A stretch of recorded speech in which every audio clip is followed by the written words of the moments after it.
고맙습니다. 사탕이 있네요. 자, 이제 효율적 시장 이론입니다.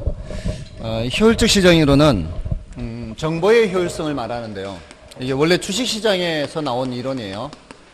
주식시장을 생각하면은 이해하기가 조금 더 낫습니다. 주식시장에서 정보가 반영이 되면은 그거는 이제 주가가 변하겠죠. 어떤 좋은 정보가 들어가면 이제 주가가 올라갈 것이고요. 나쁜 정보가 들어가면 주가가 내려가겠죠. 자, 그렇게 어떤 정보가 시장에 반영되면은 그것은 반영이 되면은 효율적이다 그러고요. 반영이 되지 않으면은 그때는 비효율적이다. 이렇게 얘기할 수가 있어요. 근데 이제 정보라는 게 여기에서는 이 이론에서는 과거에 이미 발표한 정보가 있고요. 과거 정보가 있어요. 이미 시간이 지난. 근데 이제 현재 공표 정보가 있어요. 이제 막 발표하는 정보죠. 그리고 아직 발표하지 않은 미공표 정보가 있습니다. 각각의 이런 수준의 정보들이 반영이 되느냐 그렇지 않느냐에 따라서 효율성의 정도를 이제 달리 보는 거예요. 과거 정보가 반영되어 있는 상태를 약성 효율성이라 그래요. 그리고 이제 현재 공표 정보까지 반영되어 있는 상태를 준강성 효율성이라 그래요. 조금이라도 정보가 더 반영될수록 효율성의 정도가 점점 더 강하게 이제 가는 거죠. 근데 현실적으로 공표하지 않은 내부 정보예요. 내부 정보가 주가에 반영되는 것은 현실적으로 있을 수가 없죠. 그래서 현실적으로는 이런 수준의 정보만 반영이 되는 거예요. 현실적으로는 이런 시장만 있는 거예요. 이거는 현실에 존재하지 않는 시장이죠. 앞에 우리 완전 경쟁 시장, 불완전 경쟁 시장 했을 때처럼 완전 경쟁 시장은 현실에 존재하지 않는 일종의 모형인 것처럼 이것도 현실에 존재하지는 않습니다. 그렇지만 이런 시장이 있다면이라고 이제 얘기를 하는 거죠. 미공표 정보가 주가에 반영된다는 것은 있을 수 없는 이유가 뭐예요? 미공표 정보가 주가에 반영된다면 그러면 내부 정보를 가지고서 더 많은 이윤을 얻을 수 없어요. 현실적으로. 많은 사람들이고 내부 정보를 가지고 미리 주식을 사서 주식 시세 차익을 얻으려고 하는 사람들 많죠. 그거는 가능한 이유가 뭐예요? 대부분의 다른 사람들은 모르는 상태죠. 그러니까 아직 주가가 변하지 않은 상태죠. 근데 그 사람들만 일부 그런 내부 정보를 알고 있는 거죠. 그래서 법적으로 지금 처벌하고 있죠. 실제로 처벌받는 사람도 간혹 있습니다. 그래서 현실적으로는 있을 수 없다 이렇게 얘기하는 거죠. 자, 근데 이런 시장에서 초과 이윤을 얻을 수 있는지 없는지 이거 이제 판단을 해요. 1차적으로 초과 이윤을 얻을 수 있느냐 없느냐. 초과 이윤이라는 것은 다른 사람들이 얻는 것보다도 더 많은 이윤을 얻는 것을 말해요. 만약에 현실의 시장이 이런 시장이라면, 약성효율적 시장이라면, 그러면은 어느 정도는 반영하고 있다는 뜻이에요. 이 정도는 반영하고 있다는 뜻이죠. 자, 이런 시장에서 누군가가 현재 공표 정보를 가져간다면 뭐를 얻을 수도 있어요? 초과 이윤을 얻을 수도 있겠죠. 시장에서 반영하고 있는 정보보다 더 우수한 정보를 가져가는 거예요. 시장에서는 아직 이 정도밖에 모르는데 누군가가 개인이 이런 정보를 가져가면은 초과 이윤을 얻을 수 있다는 얘기예요. 근데 현실의 시장이 이런 시장이라면 대체로 현실의 시장은 준강성까지는 가능하다고 하잖아요. 그래서 대체로는 공표된 정보는 반영이 다 돼 있다고 보잖아요. 이런 상태에서 누군가가 내부 정보를 가져간다면은 초과 이윤을 얻을 수도 있겠죠. 그러니까 시장에 반영되어 있는 정보보다 더 우수한 정보, 시장에 반영되어 있는 정보보다 더 우수한 정보죠. 우수한 정보를 가져가면 보다 우수한 정보죠. 보다 우수한 정보를 이용하면 뭐를 얻을 수도 있다. 초과 이윤을 얻을 수도 있다는 거죠. 자, 여기서는 다 가능해요. 약성효율적 시장이나 준강성효율적 시장이나 다 가능합니다. 왜? 보다 우수한 정보라는 게 가능하죠. 여기서 보다 우수한 정보는 뭐예요? 이런 시장에서 그거는 공표 정보이거나 또는 미공표 정보가 모두 다 보다 우수한 정보가 돼요. 현실의 시장이 이런 정도의 효율성을 달성하는 시장이라면 미공표 정보가 보다 우수한 정보가 되겠죠. 그런 걸 이용해서 초과이윤을 얻을 수가 있을 겁니다. 그런데 강성효율적 시장이라면 보다 우수한 정보라는 게 뭐겠어요? 이거보다 더 우수한 정보거든요. 이거보다 더 우수한 정보는 현실적으로 있을 수가 없죠. 그래서 이건 어떤 경우에도 뭘 얻을 수 없다. 어떤 경우에도 초과이윤을 얻을 수가 없어요. 자, 이거 지난 시간까지 이렇게 했죠? 했는가요? 근데 이제 여기서 초과이윤을 얻는다. 초과이윤이 가능하다. 초과이윤을 얻는다. 이게 이제 뭘 뜻하는지를 이제 생각을 해보셔야 돼요. 시장에서 누군가가 초과이윤을 얻는다라는 것의 의미는 시장이 어딘가 비효율적인 데가 있다는 뜻이에요. 여기 초과이윤을 얻을 수 있었던 건 뭐 때문이었어요? 약성효율적 시장에서 초과이윤을 얻을 수 있었다는 것은 이 약성효율적 시장에서는 어떤 정보를 반영 못하고 있기 때문에 현재 공표 정보나 미공표 정보를 반영 못하고 있기 때문에 시장은 반영 못하고 있기 때문에 누군가가 이런 정보를 가져가면 초과이윤을 얻을 수 있는 거 아닌가요? 자, 여기에서 뭐라 그랬어요? 정보를 반영한다는 점에서는 효율적이지만 정보를 반영 못한다는 점에서는 비효율적이잖아요. 그러니까 이 시장은 과거 정보를 반영한다는 점에서는 효율적이지만 현재 공표 정보나 내부 정보는 반영 못하고 있다는 점에서는 비효율적이라고 볼 수 있잖아요. 그러니까 초과이윤을 얻을 여지가 있는 거예요. 그럼 여기서도 마찬가지죠.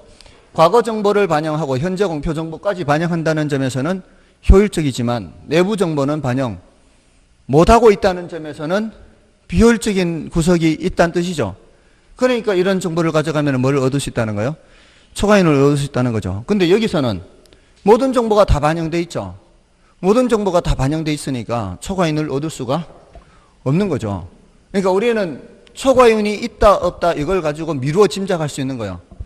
이 시장은 뭔가가 비효율적인 데가 있구나. 여기는 비효율적인 데가 없구나. 이렇게 판단할 수가 있겠죠. 자, 그런데 비효율적인 데가 있어 보여요. 얘는 어딘가 비효율적이더구나. 그래 보여요. 근데 이 초과이윤이 있는 걸 보고 우리는 판단하는 거 아니에요. 초과이윤이 있으니까 어딘가 비효율적인 데가 있구나. 그런데 이 초과이윤을 얻기 위해서는 어떤 정보를 이용해야 돼요? 보다 우수한 정보를 이용해야 되지 않나요? 그냥 얻어지지는 않는단 말이에요. 그러니까 초과이윤을 얻는 걸 봐서는 어딘가 비효율적인 데가 있으니까 그러겠지라고 짐작하는데, 근데 그 초과이윤을 얻기 위해서는 뭐를 이용해야 돼요? 보다 우수한 정보를 이용해야 돼요. 근데 그 보다 우수한 정보를 이용하는 데는 비용이 발생할 수 있다는 거예요. 비용이. 그러면 그 정보 비용이라고 할 수 있는데 그 정보 비용의 크기와 초과이윤의 크기가 똑같다라면 말이에요. 똑같다라면. 이게 똑같다면. 그러면은 실질적으로는 초과이윤이 없잖아요. 그러면 이것도 뭔가 효율적이라고 할 수 있지 않나요? 실질적인 의미에서는 초과이윤이 없으니까. 실질적으로는 초과이윤이 없는 거잖아요. 겉으로 봐서는 있어 보이는데 그 이윤을 얻기 위해서 그만한 비용이 발생하거나 또는 기회비용, 그만한 대가를 치러야 된다는 얘기예요. 그러면은 실질적으로는 초과이윤이 없을 수도 있다. 이럴 때도 뭐라고 할 수 있다? 효율적이라고 할 수 있다. 근데 이런 의미에서 효율성과는 좀 달리 얘기해서 할당적 효율성이라고 해요. 앞에 거와는 달리 할당적 효율성. 그러니까 얘는 일단 겉으로 보기에는 뭐가 있어 보이는 거예요? 초과이윤이 있어 보이더라도 그걸 얻기 위해서 그만한 희생을 치러야 된다면 그러면은 효율적이다라고 할 수 있다는 거죠. 자, 이게 뭘 뜻하는가 하면은 현실의 시장은 여러분들이 보시기에 저 사람이 다른 사람보다 돈을 더 벌어 보이는데 라는 게 관찰이 돼요, 안 돼요?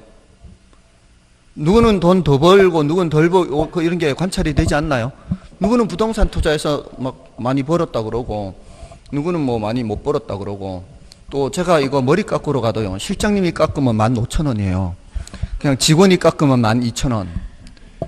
똑같은 이제 머리 깎는데 그 실장님이 깎으면 15,000원이에요. 그럼 더 벌잖아요. 시간도 또 금방에 더. 자, 그럼 이 사람이 더 버는 거를 과연 초과이윤이라고 할 수 있느냐 이 말이에요. 근데 이제 그 실장님이 남자인데 이게 또 이렇게 머리 깎다 보면 또 말을 많이 하잖아요. 나는 계속 졸고 싶은데 계속 말 시켜요. 말을 시켜. 졸지 못하게. 근데 막 프랑스 유학까지 갔다 왔대요. 자기는. 그리고 몇 개월 뒤에는 저기 동경까지 갔다 올 거래요. 자, 그럼 이렇게 돈을 더 버는 게 그 전에 그만큼 많이 애쓴 데 대한 대가일 수도 있잖아요. 그냥 겉으로 봤을 때 저 사람이 더 벌어 보는 것일 뿐이지 우리가 그 사람이 저 돈을 벌기 위해서 그동안에 어떤 투자를 했는지 이런 건 잘 모를 수 있잖아요. 그죠? 여러분이 보셨을 때 제가 다른 사람보다 조금 더 벌 것 같아요? 덜 벌 것 같아요? 많이 버는 거 아니에요. 별거 남는 게 없어요. 남는 게 없어요. 남는 게 없는 게 제가 좀 월화수목금 또 다 일을 해요. 그리고 주간 야간 수업을 거의 다 하고요. 오후에 특강 들어가면은 주간 오후 야간까지 계속 수업을 해야 돼요. 그리고 빈 시간이 있으면은 원고 작업해야 되죠. 그리고 그동안에 제가 공부한 게 얼만데 이런 거 따지면은 지금 가지고도 안 돼요. 이게 더 벌어야 돼요. 부족해 사실은. 만약에 이렇다면은 시장의 모든 사람들이 다 버는 게 그렇게 버는 거라면 자기가 과거에 별로 열심히 애를 쓰지 않고 축적된 어떤 기술이나 이런 것이 없이 그러니까 덜 버는 거고 누구는 돈을 더 많이 투자하고 시간도 더 많이 투자하고 이런 것에 의한 노하우가 있고 이렇게 해서 더 버는 거 하고 만약에 이게 정확하게 일치한다면 현실의 그 불안전한 시장조차도 굉장히 효율적이다라고 얘기할 수 있지 않냐 이 말이죠. 이것만 달성된다면. 그죠? 어떨 것 같아요? 만약에 그렇다면 그렇잖아요. 근데 그럼에도 불구하고 얘가 달성이 안 된다면 뭐도 안 되는 거예요. 할당적 효율성도 달성이 안 되는 거죠. 자, 그러면은 한번 냉정하게 생각해 볼까요? 여러분이 보셨을 때 정말로 사람들이 애쓰는 만큼 돈을 더 벌어갈 것 같아요? 애쓰는 것 이상으로 더 벌어갈 것 같아요? 애쓰는 것 이상으로 돈을 더 버는 것 같지 않나요? 제가 봐도 그래요. 부동산 투자를 하는 분이 있는데 한 4월, 5월쯤 됐을 거예요.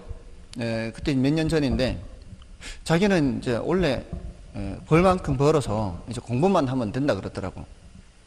근데 이제 뭘 해서 그렇게 벌었냐고 물으니까 이제 어떻게 뭔 일을 하는 분인지 모르니까 이제 퇴직을 했는데 자기는 부동산에 관심이 있어서 퇴직하기 전부터 부동산에 대해서 공부를 좀 했대요. 그리고 몇 년 이미 벌써 한 10년 전부터 관심을 갖고 그렇게 했는데 퇴직한 지는 한 5년 됐다든가 그러니까 퇴직하기 전부터 이제 관심을 가졌으니까 근데 이렇게 부동산에 투자하다 보니까 이제 공인중개사 공부도 좀 이렇게 해본다고 이제 중개 실무를 하려고 온 게 아니라 부동산 공부를 더 하려고 이제 수업 들으러 온 거죠. 근데 이분은 보니까 도시관리계획, 도시기본계획 이런 것들을 이미 많이 알고 있더라고. 수업을 듣기 전인데 본격적으로 이 공법 수업을 듣기 전인데 이미 도시관리계획, 도시기본계획을 상당히 많이 알고 있어요. 그리고 이제 그 공부하는 사람들 있잖아요. 그 공부하는 사람들하고 이제 밴드를 이렇게 만들었는데 그 밴드에다가 이제 도시관리계획이 변경됐다고 참고하라고 이렇게 도시관리계획 변경된 거를 이렇게 밴드에다 올렸어요. 참고하라고. 근데 며칠 뒤엔가 그 자료를 슬쩍 내리더라고요. 그 내렸는데 그 이유가 다른 사람들도 이 정보를 알면은 자기가 먹을 게 줄어든다고 생각한 거죠. 그 정보가 다른 사람들이 알지 않았으면 하는 마음에 슬쩍 내린 거예요. 근데 제가 봤을 때는 거기에 올려놔도 딴 사람들은 알 수도 없었을 거예요. 그 정보를 분석할 수 있는 능력이 돼야 되죠. 근데 그 사람은 이미 오랜 기간 동안 공부를 했기 때문에 그 정보를 보고 중요한 정보라는 걸 아는데 다른 사람들은 그게 중요한 정보라는 사실을 잘 모르는 거예요. 그러니까 그 능력이 있다는 거죠. 그 사람은. 아무튼 그 사람은 그동안에 투자한 시간이라는 게 있을 거 아니에요. 그리고 얘기를 들어보니까 허허벌판이에요. 허허벌판인데 가서 미리 이제 예고되는 도면이 나오잖아요. 그 도면을 보고서 여기에 뭐가 들어서고 뭐가 들어서는 거를 이제 허허벌판인 상태에서 가서 이쯤이면은 뭐가 되겠다 이런 걸 이제 보는 거죠. 굉장히 어렵습니다. 허허벌판인 상태에서 그 도면을 보고 여기쯤에 뭐가 지나고 이거를 알기는 진짜 어렵거든요. 제가 여기 천마을에 올 때 당시 6년 전에 6년하고도 4개월이 지났는데 그때 이미 세종시 이거 이렇게 지도 보면은 왜 이렇게 이쪽 둥그렇게 돼 있는 거 있잖아요. 저기 고운동 쪽에 둥그렇게 있는 거 있고 이게 BRT하고 세종청 다 이게 이미 도로가 다 만들어져 있고 이렇게 될 거라는 게 다 있었고 도로가 이미 나 있었고 천마을만 아파트가 있었고 다른 데는 허허벌판이었거든요. 그 상태에서도 이 BRT 라인은 이미 다 그어져 있었어요. 그리고 제가 처음 왔을 때는 금강 저쪽 너머에 그 세종시청 들어오고 교육청 들어오는 그쪽에 허허벌판이었어요. 허허벌판이었는데 도면은 그려져 있었단 말이에요. 제가 만약에 그 당시에 자전거 타고 지나다니면서 경치 좋네 이렇게 하지 않고 그 BRT 라인 들어가는 거 이런 걸 이제 그때 제대로 파악을 했었다면 그러면은 거기에 보는 안목이 있었다면 거기에 이제 미분양했을 때 이건 거저다라고 하고서 땡빚을 내서라도 샀을 거다 이 말이에요. 그죠? 근데 그 당시에 그런 거 없이 그냥 경치 좋네 하고 그냥 자전거만 타고 다녔던 거죠. 그러니까 그런 보는 안목이 있어야 되는 거죠. 자, 근데 내가 봤을 때는 그런 안목을 보도록 할 그 능력을 키우는 데 발생하는 기회비용에 비해서 얻는 수익은 훨씬 더 크다라는 거죠. 제가 봤을 때는. 그러니까 그분이 그때 그 당시에 이제 얘기했던 게 중개 수수료만 몇 천만 원 줬다 그랬거든요. 수수료만 몇 천만 원이에요. 그러면 남긴 수익이 얼마나 크겠어요. 그러니까 현실적으로도 이게 달성되는 것은 쉽지는 않아요, 사실은. 그 소리는 뭘 뜻하는 거예요? 우리도 할 수 있다 뜻이죠. 우리도 할 수 있다는 뜻이죠. 애쓰는 것 이상으로 가져갈 수 있다는 거죠. 문제는 이제 머릿속에 그만한 지식을 넣어야 되는 거죠. 그러니까 지금 공부하는 것이 그게 될 수 있다는 거죠. 아무튼 그래요. 현실은 이렇게만 달성되면 사실 현실은 굉장히 효율적이에요. 그리고 누가 다른 사람을 부러워할 이유가 없어요. 왜냐하면 애쓰는 만큼 가져가는 것이기 때문에. 그래서 예를 들어서 누구는 주식 투자해서 11%를 벌고 누구는 부동산 투자해서 5% 벌고 누구는 예금에 넣어서 2% 벌고 자 이러면 누구는 더 벌고 누구는 덜 벌어 보이죠. 근데 얘네들의 위험의 정도가 다르잖아요. 얘는 위험이 크고요. 얘는 위험이 적고요. 얘는 위험이 없어요. 자, 위험을 감안한 수익률은 어떻게 돼요? 위험을 감안한 수익률은 다 2%가 된다면 위험을 감안하면 다 2% 수익률이 똑같다면 예금에 넣은 사람이 주식 투자한 사람 부러워하겠냐 부러워하지 않겠냐 이 말이에요. 이렇다면 이 사람은 이 사람을 부러워하지 않을 거란 얘기죠. 만약에 부러워한다면 자기도 이쪽으로 가면 되지. 이거는 위험을 부담하는 데 대한 대가를 더 받는 것 뿐이에요. 그러니까 그 뭔가를 더 얻기 위해서는 그만한 뭔가를 대가를 치러야 된다면 그러면은 현실적으로 할당적 효율성은 달성될 수 있다라는 겁니다. 근데 제가 봤을 때는 그렇지는 않은 것 같아요, 현실이. 만약 여기에 달성만 된다면은 할당적 효율성이 달성되는 거고 여기에 달성이 안 되면은 할당적 효율성도 달성 안 되는 것이다. 이렇게 이해할 수 있다고요. 그러니까 현실의 시장은 다 불안전 시장이잖아요. 현실의 시장은 다 불안전 시장이니까 초과이윤이 있을 수가 있죠. 초과이윤이 있다 할지라도 그러니까 불안전 시장이라 할지라도 정보 비용의 크기와 초과이윤의 크기가 같다면 불안전 시장도 뭐가 될 수 있다? 할당적 효율성이 달성될 수 있다라는 것을 얘기하려고 하는 거예요. 근데 완전 경쟁 시장은 처음서부터 이런 초과이윤이 있을 수 있을까요, 없을까요? 완전 경쟁 시장은 처음서부터 초과이윤 자체가 있을 수가 없어요. 완전 경쟁 시장은 이미 가장 강한 정도의 효율성이 달성되는 시장이기 때문에 처음서부터 얘도 0이고 얘도 0이에요. 없어요. 그러니까 이 완전 경쟁 시장은 굳이 이걸 따질 필요가 있다 없다. 굳이 이 조건을 따질 필요가 없이 당연히 뭐가 되는 거예요? 할당적 효율성이 달성되는 거고 불안전 시장은 뭐가 달성될 때만 이 조건이 달성될 때만 할당 효율적 시장이 되는 거예요. 여기서도 마찬가지. 얘네들은 현실적으로 뭐가 있을 수 있다 그랬어요. 초과이윤이 있을 수 있죠. 그러니까 약성 효율적 시장이나 준강성 효율적 시장도 어떤 조건이 달성될 때만, 요 조건이 달성될 때만 할당적 효율성이 달성되는 거고, 강성 효율적 시장은 처음부터 초과이윤이 없죠. 이미 모든 정보가 다 반영되어 있기 때문에 정보 비용이라는 것도 있을 필요 없어요. 정보 분석할 필요가 없어요. 그러니까 강성 효율적 시장도 자동으로 뭐가 되는 거예요? 할당 효율적 시장이 되는 거예요. 저 조건을 따질 필요가 없이. 이 조건을 따지는 거는 누구만 따지면 되는 거예요? 이 약성이나 중강성 효율적 시장이나 또는 불완전 경쟁 시장만 저 조건을 따지면 되는 거예요. 나머지는 완전 경쟁이나 강성 효율적 시장은 자동으로 할당적 효율성이 달성된다는 겁니다. 됐나요? 됐습니까? 현실은 다 무슨 시장이에요? 현실은 다 불완전 경쟁 시장 또는 약성이나 준강성이죠. 그러니까 굉장히 겉으로 봤을 때는 비효율적인 것이 나타나 보여요. 근데 어떤 조건이 달성이 된다면 저기 초과이윤의 크기와 정보비용 또는 기회비용의 크기가 똑같다면 현실의 시장도 뭐가 될 수 있다? 할당적 효율성은 될 수 있다는 거죠. 됐나요? 자, 131쪽에 이제 효율적 시장 이론의 시장의 효율성, 그 개념은 이제 여러분이 보시고, 그 다음에 이제 효율적 시장의 유형에서 약성 효율적 시장, 준강성 효율적 시장, 강성 이렇게 나누어지죠. 거기에서 특히 이제 약성 효율적 시장에서는 기술적 분석이라는 것을 추가로 기억을 해 두시고요. 132쪽에 있습니다. 132쪽에 약성 효율적 시장 있죠. 자, 약성 효율적 시장에서 기억에 있죠. 기억에 니은을 읽어도 되겠네요. 니은을 보시면 과거의 자료를 토대로 시장 가치 변동을 분석하는 것을 기술적 분석이라고 하며, 약성 효율적 시장에서는 시장 참여자들이 모두 기술적 분석을 하고 있다고 가정하므로 기술적 분석에 의하여 밝혀진 지표로서는 결코 초과이윤을 얻을 수 없다는 겁니다. 보다 우수한 정보를 분석해야 되는데 같은 수준의 정보를 분석해서는 초과이윤을 얻을 수 없다. 다음에 3번에 그 중강성 효율적 시장에서는 여기는 이제 이것도 니은을 보시면 돼요.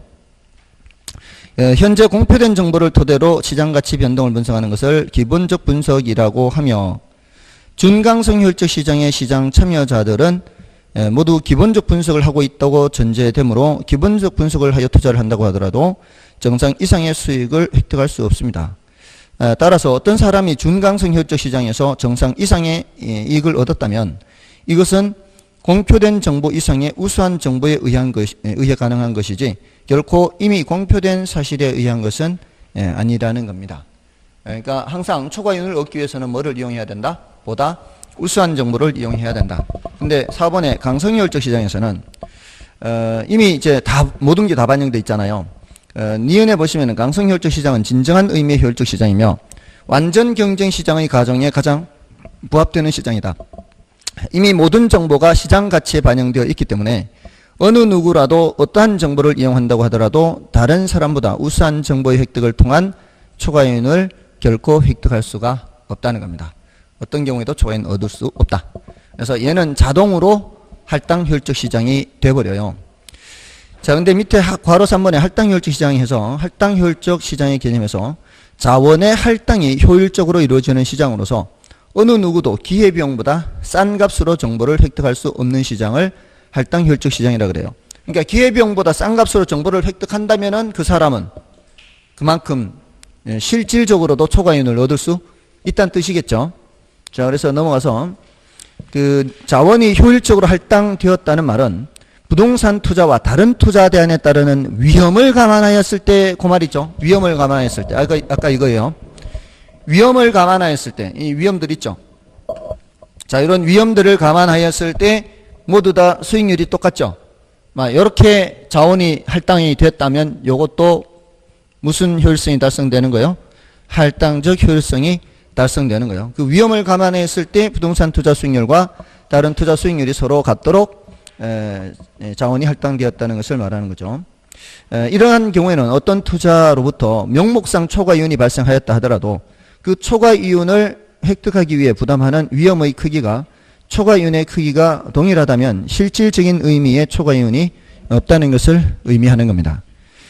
그리고 또한 우수한 정보로 인해 발생하는 초과이윤과 그 정보를 얻기 위해 지불되는 기회비용이라고 표현할 수도 있죠. 정보비용이라고 표현할 수도 있고 기회비용이라고도 표현할 수 있어요. 그거 같다면은 할당효율적이라 할 수가 있다는 거죠. 근데 리얼에 보시면 그러나 소수의 투자자가 다른 사람보다 값싸게 정보를 획득할 수 있는 시장은 실질적인 의미의 초과인이 존재하게 되므로 할당효율적 시장이 되지 못하는 겁니다. 다음에 이제 불완전 경쟁 시장과 할당효율적 시장이 있죠. 자, 여기서 기업에서는 완전 경쟁 시장에서는 완전 정보로 인해 정보 비용도 없고 초과인도 얻을 수 없으므로 완전 경쟁 시장은 반드시 할당효율적 시장이 됩니다. 그러니까 완전 경쟁은 자동으로 할당효율적 시장이 되는 거예요. 근데 그러나 할당효율적 시장이 반드시 완전 경쟁 시장을 의미하는 것은 아닙니다. 그것은 불완전 경쟁 시장의 경우 초과이윤이 존재할 수 있으며 정보 비용도 존재하는데 불완전 경쟁 시장에서 발생하는 초과이윤이 정보 비용 또는 기회 비용의 크기와 동일하다면 불완전 경쟁 시장도 뭐가 될 수 있다? 할당효율적일 수 있기 때문입니다. 그러니까 할당효율적 시장이라고 할 때는 그게 범위가 가장 넓은 것이 되는 거예요. 할당효율적 시장 하면 범위가 가장 좁은 거는 이제 완전 경쟁 시장이 되는 거예요. 우리가 이제 그 정사각형 하잖아요. 그 다음에 직사각형, 그냥 사각형 하면은 직사각형은 사각형이죠. 직사각형 사각형이잖아요. 정사각형 사각형이죠. 정사각형 직사각형이다. 맞나요?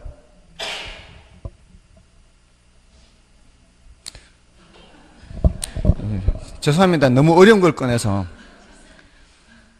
여중생이면 여학생인가요? 여학생이면 여자인가요?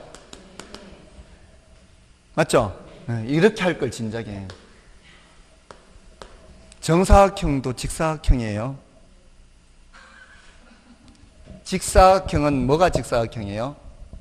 내 내각의 크기가 모두 다 직각인 90도인 사각형이 직사각형이에요. 얘는 내 내각이 다 90도로 똑같잖아요. 거기에다가 얘는 뭐까지 똑같은가야 돼요? 변의 길이도 똑같아야 정사각형. 조건이 하나 더 들어가는 거고. 안 할게 이거. 여중생 여학생 맞아요 안 해요? 여학생 여자 맞아요 안 해요? 맞죠? 여기가 완전 경쟁 시장이에요. 여기가 강성효율적 시장이에요. 여기가 할당효율적 시장이에요. 완전 경쟁 시장이면 자동으로 뭐가 된다고요? 할당효율적 시장이 된다고요. 강성효율적 시장이면 할당효율적 시장이 된다 이 말이에요. 됐나요? 포함관계가 이렇다고. 포함관계가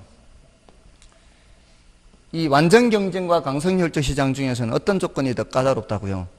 완전 경쟁 시장의 조건이 더 까다롭다 이 말이에요. 자, 그래서 저런 관계가 있어요. 그러니까 불완전 경쟁 시장이면 이 말이에요. 여기 이제 완전 경쟁 시장, 강성효율적 시장, 할당효율적 시장 있잖아요. 여기가 할당효율적 시장이면 여기가 완전 경쟁이란 말이에요. 예? 그리고 불완전 경쟁은 이 바깥에 있단 말이에요. 불완전 경쟁도 뭐가 될 수 있는 거예요? 할당효율적 시장이 될 수가 있다는 뜻입니다. 됐죠? 그런 얘기고요. 다음에 그러니까 디귿에 있지 않습니까? 디귿에 따라서 독점 시장도 독점을 획득하기 위해 지불하는 기회비용이 모든 투자자들에게 동일하다고 하면 독점 시장도 할당효율적 시장이 될 수 있다라는 겁니다. 그 다음에 리얼의 그 표현을 좀 조심하십시오. 그 리얼의 첫 번째 줄에 있는 거. 부동산 거래에 정보 비용이 수반되는 것은 시장이 불완전하기 때문. 요거. 정보 비용이 발생하는 건 뭐 때문이다? 정보 비용이 발생하는 것은 시장이 불완전하기 때문에. 불완전하기 때문에.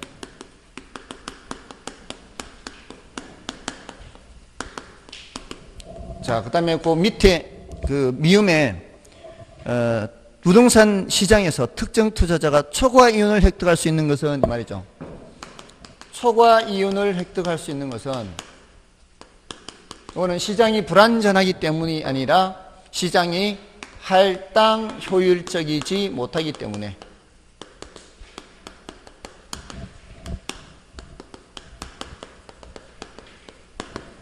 만약에 할당 효율적이라면은 실질적인 의미의 초과이익을 얻을 수가 없는 거죠.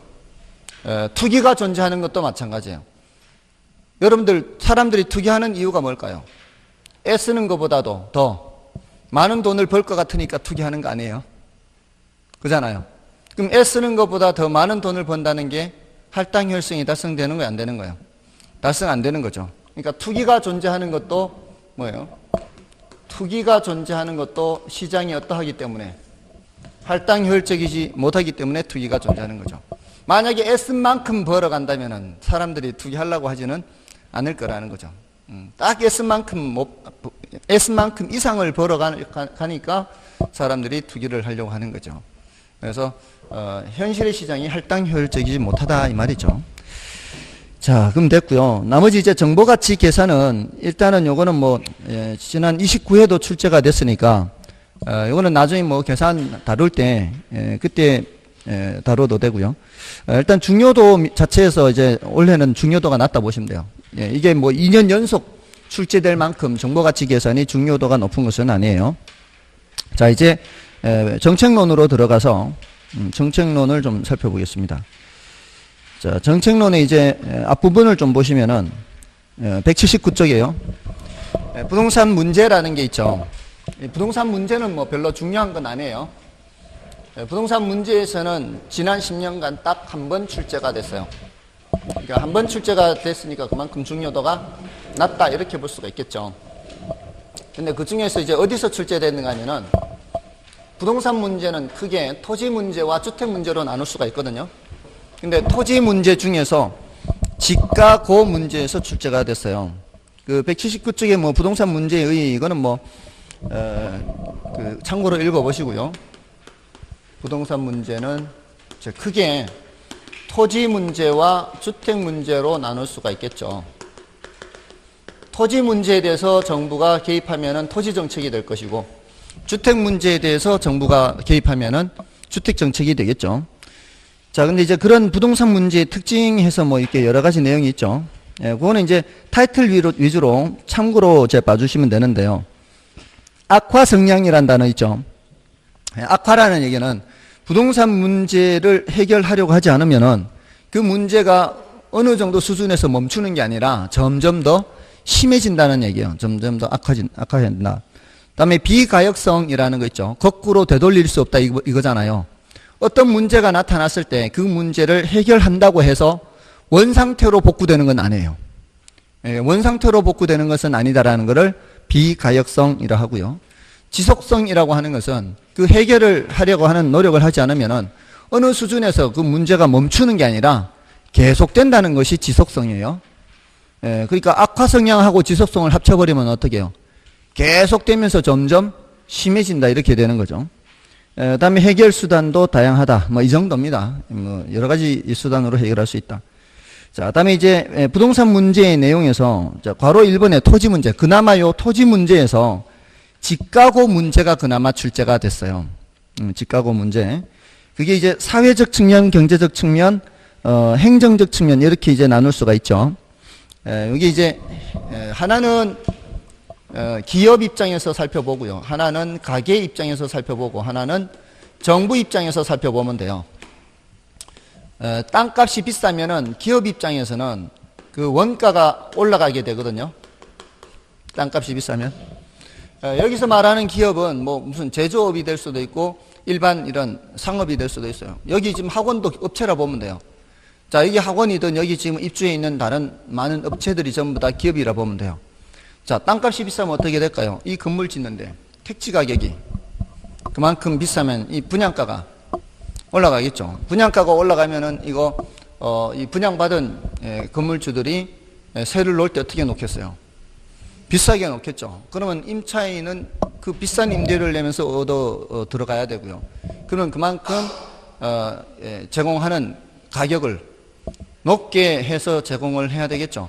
안 그러면 손해를 볼 거니까. 그러니까 여기 입주해 있는 이 세종시의 물가가 대체로 비싼 편 아닌가요? 비싼 편이죠. 제가 여기 처음 왔을 때 깜짝 놀랐어요. 그래도 지방이잖아요, 여기는. 지방이고 처음에 형성되는 수준이 이게 처음에 천마을부터 저는 있었으니까, 천마을부터 있었으니까. 근데 그 서울 수도권이긴 했지만, 제가 서울에서 애 그 뭐 유치원비 이런 거 내잖아요. 그 학원, 뭐 피아노 학원 무슨 학원 내네.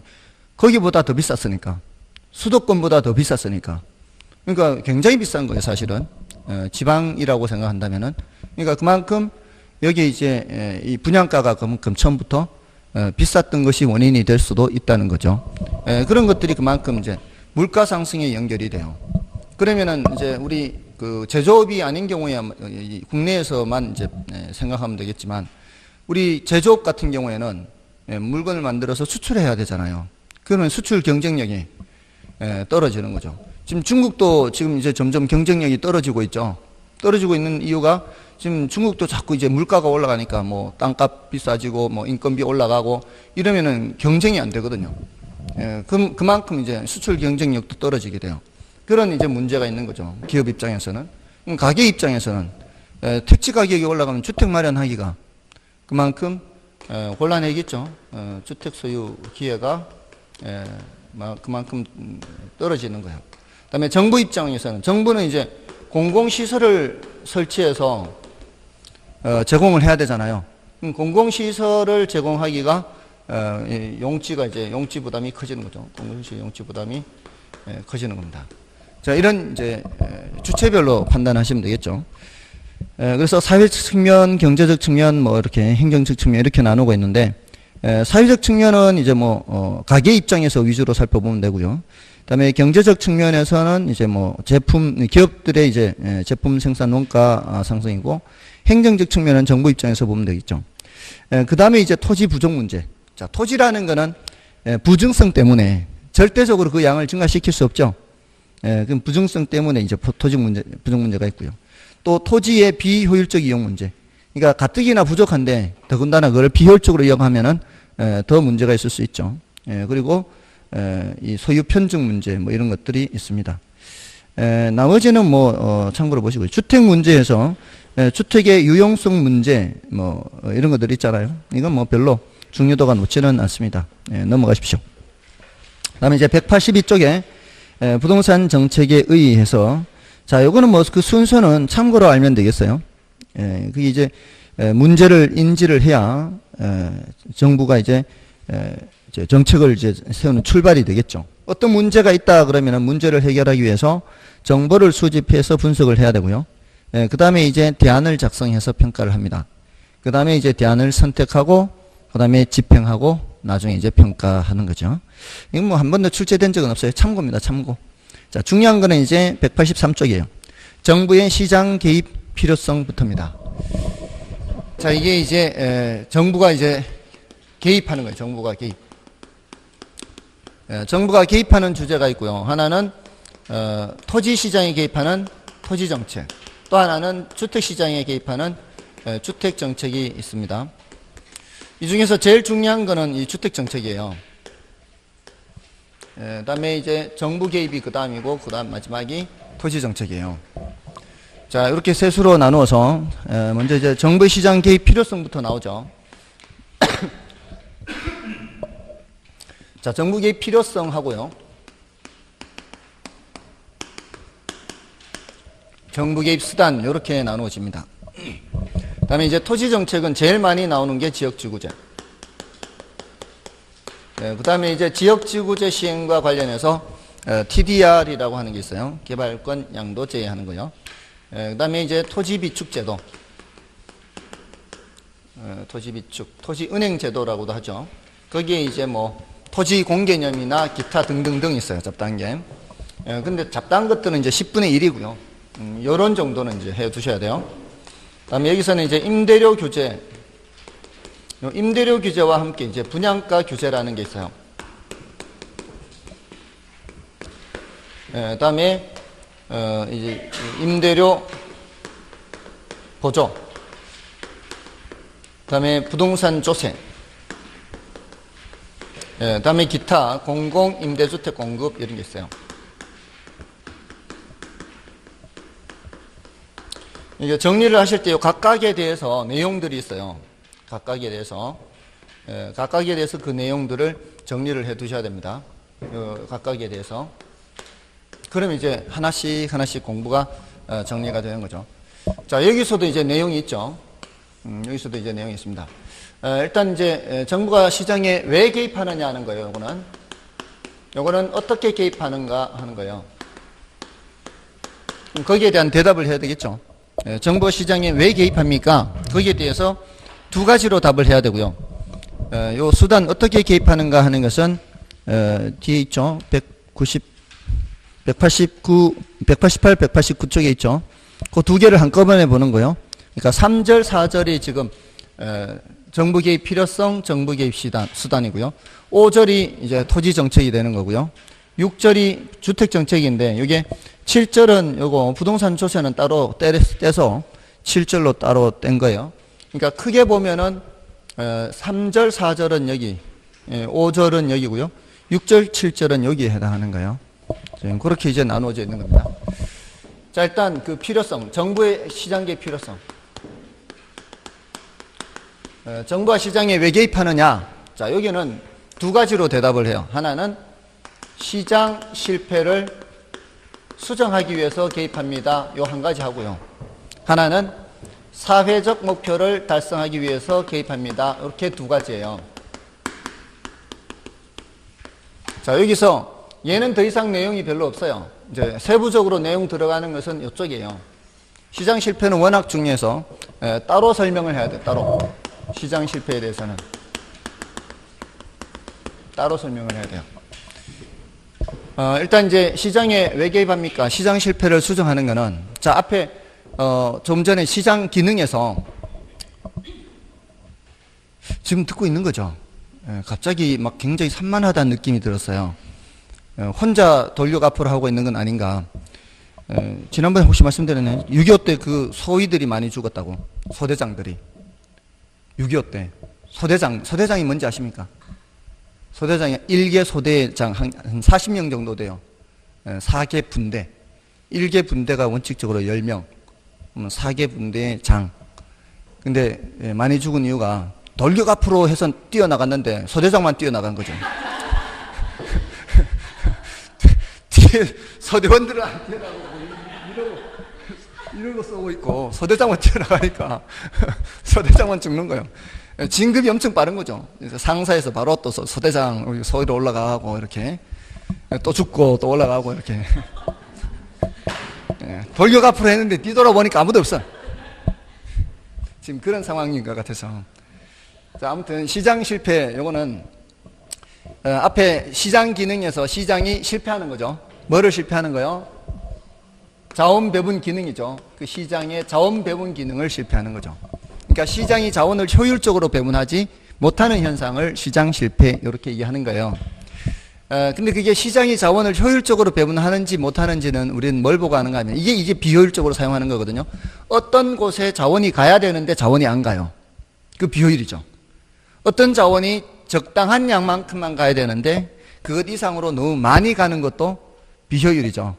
근데 우리는 자원이 흘러가는 걸 보고 판단하는 게 아니고요. 그 자원을 이용해서 생산되는 상품의 양으로 알 수가 있어요. 자원이 덜 흘러 들어갔다는 얘기는 그런 상품이 덜 생산되는 거예요. 그 상품이 이제 자원이 너무 많이 흘러 들어갔다는 얘기는 생산되는 상품이 너무 많다라는 거예요. 생산되는 상품이 너무 많아도 비효율이고요. 생산되는 상품이 너무 적어도 비효율이에요.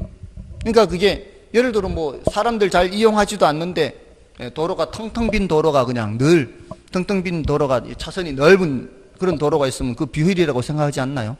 그것도 차선도 그것도 재화거든요. 공공재 재화잖아요. 너무 많이 생산되는 것도 비효율이에요. 이건 정부가 잘못한 거예요. 정부가 의사결정을 잘못한 거죠.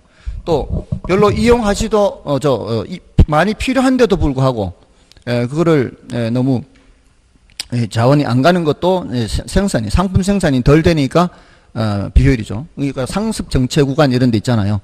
상습 정체 구간 이런 거는 차선이 더 만들어져야 되는데 덜 만들어지니까 비효율인 거죠. 제가 봤을 땐 단순히 그 차선의 양으로 판단하는 것만이 아니고요. 그 이용하는 그 사람들의 시스템, 그 마인드라고 해야 되나? 하여튼 그 시스템, 소프트웨어. 예, 그 하드웨어만, 도로의 넓이만 중요한 게 아니고, 도로의 차선의 크기만 중요한 게 아니라, 그 이용하는 소프트웨어도 굉장히 중요하다고 생각해요. 제가 이 벨기에에서 프랑스까지 직접 운전을 하고 이렇게, 이 여행을 다녀봤는데, 영국에서도 이제 운전을 해봤고요. 도로가 영국이나 프랑스나 우리나라처럼 고속도로가 그렇게 넓지 않아요. 프랑스에서 벨기에를 연결하는 그 큰 고속도로가 차선이 3개예요. 그 주 고속도로에 이제 프랑스에서 벨기에로 올라가는 이 북쪽으로 올라가는 이 차선이 3개인데요. 이 차가 잘 안 막혀요. 거기는 차선이 3개면은 이렇게 3개잖아요. 자기가 이 고속도로를 달리는 차량들 중에서 자기가 속도가 제일 느린 차라고 판단이 되면은 항상 제일 오른쪽으로 가요. 이 차가 100km로 달리든 120km로 달리든, 그러니까 다른 차 없이 자기 혼자 달리잖아요. 자기 혼자 달리면 무조건 오른쪽이에요. 맨 오른쪽.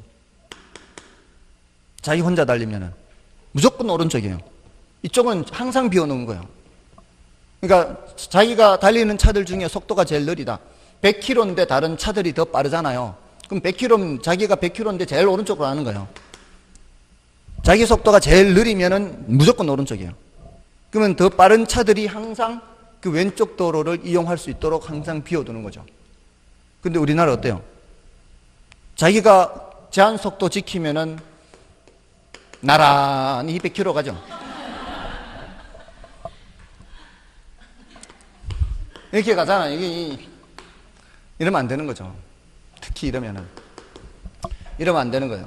그러니까 그 시스템도 중요한 거죠. 소프트웨어도 중요한 거예요. 예, 도로가 차선이 마냥 넓어야만 하는 것은 아니잖아요. 예, 그러니까 항상 그 사실 이런 것도 굉장히 필요한 거죠. 소프트웨어도. 예, 그래서 거기서 그거 보고 깜짝 놀랐어요. 야, 정말 교육을 할 때 제대로 해야 되는구나. 그러니까 운전면허증을 취득할 때 이거 항상 이런 걸 가르쳐야 되는 거죠. 차선을 제대로 지키는 거. 이게 차선 2개일 때 더 심한 거 아닌가요? 차선이 2개밖에 없을 땐 더 심하잖아요. 자기가 속도가 비슷하다면은 굳이 이렇게 나란히 달릴 이유가 없잖아요. 똑같이 가면 조금 더 빨리 가서 이렇게 가든가 아니면 조금 늦춰서 이렇게 가든가 이렇게 가야 될 이유가 없잖아요. 맞잖아요. 그러니까 좀 생각 좀 하고 살자 이거죠. 생각 좀 하고. 굳이 자기 속도가 이제 보통 이런 도로는 80km가 많잖아요. 그럼 자기가 80km 달린다고 그냥 80km 계속 그냥 아무 생각 없이 가는 거죠. 예, 그런 이제 문제가 있는 거죠. 예, 좀 다들 운전하실 줄 알죠? 예. 자, 아무튼 이제 시장이 뭔가를 잘못하는 건데 이게 여기는 자원 배분 측면에서 얘기하는 거예요. 소프트웨어를 얘기하는 게 아니라 자원이 더 이제 적당하게 배분됐는지를 보는 건데, 자, 요거는 이제 자원 배분의 효율성 측면이라 그래요. 자원 배분의 효율성 측면. 이제 효율성의 키포인트요. 자원 배분의 효율성 측면. 근데 이제 사회적 목표를 달성하는 것은 주로예요, 주로. 100%는 아니란 얘기예요. 주로 소득 분배의 형평성 측면이에요.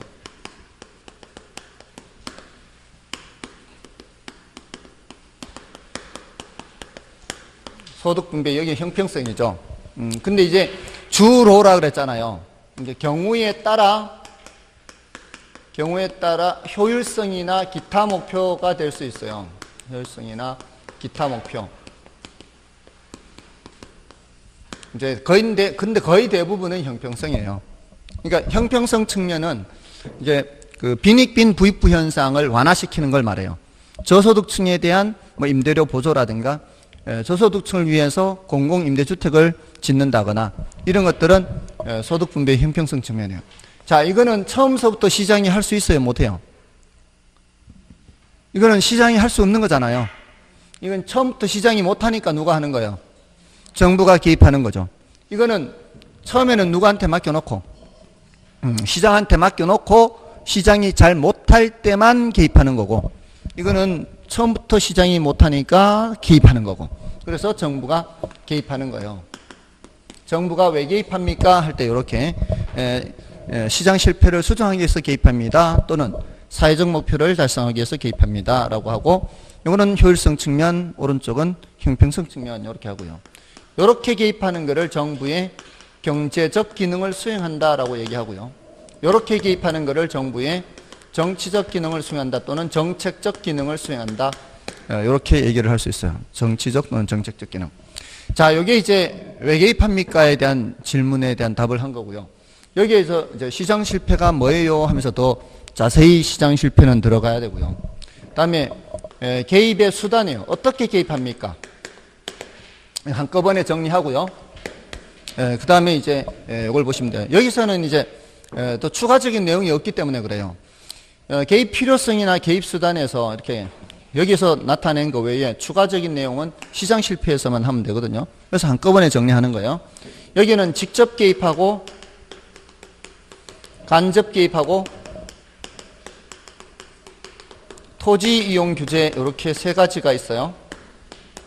근데 토지 이용 규제는 아직 한 번도 출제된 적은 없어요. 여기서 개입 수단으로 출제된 적은 없었고요. 이거 두 개 비교하는 문제가 이제 지금까지 다 출제됐어요. 토지 이용 규제는 지역지구제가 대표적인데, 지역지구제는 토지정책에서는 이제 출제가 되는 거예요. 근데 개입 수단으로 출제된 적은 없다고요. 그 외에 뭐 각종 건축 규제라든가 각종 계획 규제 등등이 있겠죠. 있는데 여기서는 이제 중요해요. 이거는 구별해야 돼요. 직접 개입은 시장에 개입하는 거 아니에요, 지금. 시장에 개입하는 거잖아요, 시장에. 시장 하면 뭐 생각하라 그랬어요? 수요 공급하라 그랬잖아요. 그럼 수요 공급에 개입하는 거예요. 근데 직접 개입한다는 얘기는 정부가 수요자가 돼버리거나 공급자가 돼버리는 거죠. 수요 공급자 역할을 해버리는 거죠. 자, 그럼 이쪽에 수요 공급자 역할을 하는 게 뭐가 있을까요? 여기 토지 비축 있잖아요. 토지 비축. 요 토지 비축은 무슨 역할을 하는 거예요? 요거는 수요자 역할이에요, 수요자. 여기 또 뭐가 있을까요? 여기 공공임대주택 공급, 요건 무슨 역할을 하는 거예요? 요거는 공급자 역할을 하는 거죠, 공급자. 수요자, 공급자 역할을 하는 거죠. 여기 이제 요거 말고도요, 지금 토지 비축 제도도 있고요, 토지 비축. 이게 이제 강제로 취득하는 거긴 하지만, 이제 수용 있잖아요. 협의 매수 또는 강제 수용. 협의 매수 또는 강제 수용. 지금 여기 공공임대주택도 있지만, 또, 공영개발 있잖아요. 공영개발. 택지 공영개발 하죠. 택지 공영개발하면 이제 공적 주체가 운영한다 이거잖아요. 그래서 택지 개발해서 민간에 분양하고 하잖아요. 그리고 공공임대주택 공급. 이거는 이제 공급자 역할을 하는 거죠. 자, 이런 것도 있고요. 공영 이런 말이 나오면 다 뭐예요? 이거는 이제 직접 개입이라고 보면 되죠. 자, 근데 여기서 조심해야 되는 게 있어요. 자, 여기 이제 임대료 규제, 분양가 규제 있죠. 임대료 규제, 분양가 규제는 이거는 직접 개입이거든요. 직접 개입이에요. 자, 조심해야 되는 게 우리 시장을 그리라 그러면 이거 그리거든요. 이렇게 수요 공급 곡선 그리면 이게 시장 그린 거예요. 여기서 이쪽을 수량이라고 하잖아요. 이쪽을 가격이라고 하죠. 이렇게 개입하든 이렇게 개입하든 이거 다 시장에 직접 개입하는 거예요. 이렇게 개입하는 걸 수량 통제, 이렇게 개입하는 거를 가격 통제라 그래요. 근데 요 수요 공급자 역할을 하는 거는 이쪽으로 수량을 바로 직접 조절하는 거잖아요. 정부가 직접 수요를 하거나 공급을 하는 거니까. 근데 이렇게 개입하는 거는 이게 임대료 규제, 분양가 규제거든요. 이걸 가격 통제라 그래요. 가격 통제. 그러니까 이쪽으로 개입하는 것만 출제가 됐어요. 지금까지는 이것만 출제됐다고. 이것만 이렇게 여기까지 수요 공급자 역할을 하는 것만. 근데 뭐 더 있다고요? 가격 통제, 임대료 규제나 뭐도 있다. 임대료 규제나 분양가 규제도 있다는 거예요. 이건 이제 좀 조심하고요. 이게 아직까지 이거는 뭐 출제된 적은 없어요. 요것뿐만이 아니라 요 수요 공급자 역할을 하는 거는 이제 수량 통제고, 요거는 무슨 통제로서 들어온다? 가격 통제로서 들어온다 이거예요. 됐나요? 자, 다음에 여기 이제 간접 개입은 수요 공급자 역할을 하지는 않아요. 기본적으로 시장의 틀을 유지를 해요. 시장의 틀 유지를 한다는 얘기는 수요 공급 자체는 누구한테 맡긴다는 얘기예요. 시장한테 맡긴다는 얘기예요. 시장한테 맡겨서 수요 공급 체크를 하지 않지만 여기 보조 있죠, 보조. 조세, 세금 있죠. 이런 것들은 뭐예요? 이런 것들은 간접 개입이 되는 거죠. 예, 각종 이제 보조라든가 조세, 세금을 매기는 거죠. 또는 각종 지원, 부담금을 부과하는 거 이런 것들이요. 이런 표현들 기억하면 돼요. 조세, 지원, 부담금, 보조 이런 것들. 그러니까 여기 임대료 보조 뭐예요? 간접 개입이죠. 부동산 조세, 간접 개입이죠. 그러니까 이렇게 이제 나열을 했는 거를 이제 구분을 할 수 있다는 거죠. 직접 개입, 간접 개입, 간접 개입. 그죠? 그 다음에 요것도 이제 가격 통계로서 직접 개입. 요거 직접 개입, 토지 비축. 다음에 지역지구제는 뭐예요? 지역지구제는. 지역지구는 요쪽이죠. 토지 이용 규제. 근데 요거는, 이 개입 수단으로서는 아직 한 번도 출제는 안 됐어요. 됐나요? 자, 요 구별 할 수 있어야 되고. 다음에 요 TDR 있죠. 이 TDR은 어떤 개입 수단으로 나오는 게 아니고, 시장을 통해서 해결하는 방법이야. 이거는 시장을 통하여 해결해요. 시장을 통하여 해결. 어디에 들어가는 게 아니고 시장을 통해서 해결하는 방법이에요. 자, 그거를 좀 주의를 하시고요. TDR. 여기 안 들어오는 거죠. 자, 그럼 됐어요. 정부가 시장에 왜 개입합니까? 두 가지. 어떻게 개입합니까? 세 가지. 요거 구별을 해야 돼요. 요거 단어 나열해 놓고 비교합니다. 나열해 놨을 때 직접 개입에 속하는지 간접 개입에 속하는지 요것만 구별하면 되고 더 이상의 내용은 각각의 개별 항목에서 공부하면 돼요. 각각의 개별 항목. 그 다음에 이제 더 해야 되는 거는 시장 실패. 시장 실패는 워낙 중요해서 따로 더 해야 돼요. 그럼 좀 쉬고 가겠습니다.